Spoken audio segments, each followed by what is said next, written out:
بسم اللہ الرحمن الرحیم۔ آج ہم غسل کے وجوب کے متعلق کچھ مسائل کو پڑھیں گے، جن میں منی کے متعلق چند مسائل ہیں۔ یعنی کسی بھی ذریعے سے کچھ منی نکلی اور آدمی نے غسل کر لیا، غسل کرنے کے بعد کچھ منی نکلی تو یہ غسل جو ہے یہ باطل ہو جائے گا، دوبارہ غسل کرنا ضروری ہے۔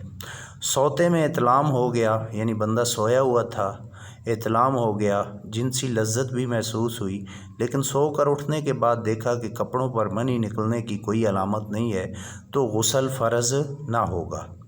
اس کے علاوہ سو کر اٹھنے پر دیکھا کہ کپڑوں میں منی لگی ہوئی ہے لیکن احتلام یاد نہیں، تب بھی غسل کرنا جو ہے وہ فرض ہے۔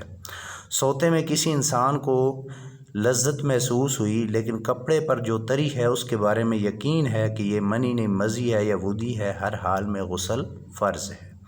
اسی طرح اگر کسی آدمی کا ختنہ نہ ہوا ہو اور اس کی منی نکل کر اس کھال میں رہ جائے جو ختنے میں کاٹ دی جاتی ہے، تب بھی غسل فرض ہوتا ہے۔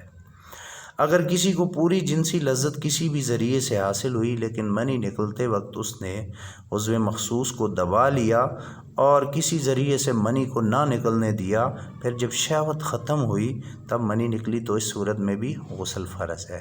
اب آتے ہیں غسل فرض ہونے کی دوسری صورت۔ مرد کے عضو مخصوص کا سرا جو ہے وہ کسی زندہ آدمی میں داخل ہو جائے تو غسل فرض ہو جائے گا، چاہے آدمی زندہ عورت ہو، مرد ہو یا مخنث، چاہے جسم کے اگلے حصے میں داخل ہو یا پچھلے حصے میں، اور چاہے منی نکلے یا نہ نکلے، ہر حال میں غسل فرض ہوگا۔ پھر اگر فاعل و مفعول دونوں عاقل و بالغ ہیں تو دونوں پر غسل فرض ہوگا، ورنہ دونوں میں سے جو عاقل اور بالغ ہوگا اس پر غسل فرض ہوگا۔ یہ غسل فرض ہونے کے چند احکامات ہیں، ان کا خیال رکھنا جو ہے وہ نہایت ضروری ہے۔